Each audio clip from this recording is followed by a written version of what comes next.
তো শুধু রোজা রাখাই কি গুরুত্ব, নাকি এখানে আমরা কিন্তু বিভিন্ন রকম রেওয়াজ আমাদের দেশে কিন্তু জি, জি, রয়েছে, জি। যেমন শবে বরাত পালন করতে হবে, শবে বরাত পালন না করলে আমাদের মানে যেন ইবাদতই কবুল হলো না, এরকম একটা ভাব চিন্তা। আসলে শবে বরাতটা আমাদের করতে হবে কি হবে না, আসলে শবে বরাতটা কি জিনিস?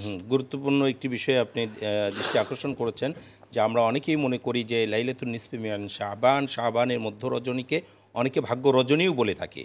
ভাগ্য রজনী বলা ঠিক হবে না, কারণ ভাগ্য রজনী রয়েছে রমাদান মাসের লাইলাতুল কদরে, অর্থাৎ ভাগ্য রজনী সেখানে আছে, এখানে ভাগ্য রজনী না বলা। এটা হচ্ছে শাবানের মধ্য রজনীতে আল্লাহ তাআলা যে কাজটি করে থাকেন, যে আল্লাহ তাআলা বান্দাদের একটা বেশি অংশকে ভাগ করে দেন। যখন হাদিসের মধ্যে এভাবে আসছে যে আল্লাহ রসুল সাল্লাল্লাহু আলাইহি ওয়াসাল্লাম বলছে ইন্নাল্লাহ লা ইয়াত্তালিউ, আল্লাহ তাআলা নেমে আসেন।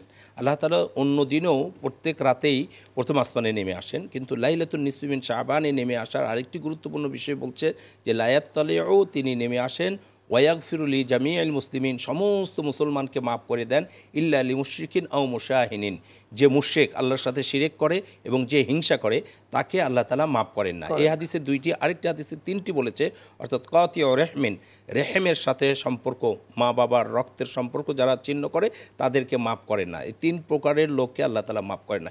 এই দিন আল্লাহর কাজ, এই দিন আমাদের কাজ নেই। এই দিন আল্লাহ তাআলা মানুষকে মাফ করে দেবেন, মাফ করে দেবেন এক বছরের এবাদতের উপর ভিত্তি করে, এই এক রাতের এবাদতের উপর ভিত্তি করে নয়।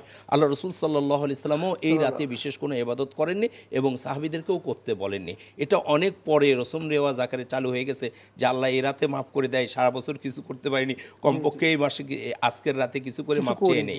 আসলে তো বেতন সেই ব্যক্তি পায়, বোনাস সেই ব্যক্তি পায় যে পুরা মাস কাজ করে, পুরা মাস কাজ করার পরে মাস শেষে সে বেতন এবং তার সাথে বোনাস গেইন করে। তো আল্লাহ তাআলাও একজন বান্দাকে এই রাতে লাইলাতুন নিসফি মিন শাবান, শাবানের মধ্য রজনীতে মাফ করে দিয়ে রমাদানের জন্য তাকে প্রস্তুত করে নেন। এই বছরব্যাপী যার কাজ আল্লাহর কাছে গ্রহণযোগ্য হয়, যে আল্লাহ তাআলা সেই তালিকায় চলে আসেন, তাদেরকে মাফ করে দেন। এই মাফ করে দিতে গিয়েও তিন প্রকারের মানুষ সেই মাপের মধ্যে পড়ে না। তো আমাদের উচিত হবে আমরা যেন আল্লাহর সাথে শিরিককারী না হই, আমরা যেন হিংসাকারী না হই, আমরা যেন আত্মীয়তার সম্পর্ক ছিন্নকারী না হই, তাহলে আমরা ওই রাতে কিন্তু মাপ পেয়ে যাব। ওই রাতের কোনো নির্দিষ্ট ইবাদত নাই এবং ওই দিনের রোজা রাখা, অর্থাৎ মধ্য রজনীর রোজা আছে বা শাবানের রোজা আছে বা লাইলাতুল বরাতের রোজা আছে, এই নামে রোজা নাই। কিন্তু ওই দিনে রোজা রাখতে পারি আমরা আইয়ামে বেজের রোজা, যেটা প্রত্যেক চন্দ্র মাসের 13, 14 এবং 15 তারিখে রাখা হয়। রসুলও রেখেছেন। রসুল কিন্তু যে এটা আমি শাবানের রোজা রাখছি এরকম নয়, তিনি আইয়ামে বেজের রোজা হিসেবে রেখেছেন।